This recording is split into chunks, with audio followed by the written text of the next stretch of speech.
अभी आपको अहम खबर देंगे, पीआईए का 4 नए तैयारे खरीदने का फैसला। ये तैयारे फरवरी 2022 में बेड़े में शामिल होंगे। इसी बारे में मजीद जान लेते हैं इरशाद संजरानी से। इरशाद बताइएगा। कौमी एयरलाइन की इंतजामिया जो है मार्शल अरशद मलिक की सरवाई में ये बड़ा फैसला किया है और पीआईए के लिए बड़ी खबर है। पीआईए के 4 नए तैयारी खरीदने का फैसला किया गया है और तर्जुमान पीआईए ने इसकी तस्दीक की और चारों नए तैयारी जो फरवरी 2022 तक जो है बेड़े में शामिल होंगे। पीआईए के बिजनेस प्लान पर अमल दरामद करने के बाद जो है 4 मजीद नए तैयारे शामिल किए जाएंगे और मौजूदा इंतजामिया ने अब तक 3 पहले ही खरीद चुके हैं और 7 ये मजीद शामिल हो जाएंगे और चारों एयरबस 320 शामिल होंगे। इसके बाद एयरबस 320 की तादाद जो है पीआईए के बेड़े में 18 हो जाएगी और मजमूई तादाद जो 44 हो जाएगी।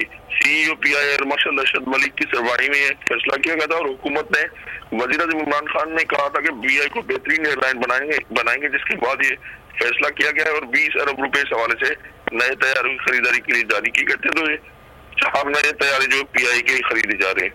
ठीक है, बहुत शुक्रिया आगाह करने के लिए। सब्सक्राइब करें और बेल दबाएं ताकि कोई खबर रह न जाए।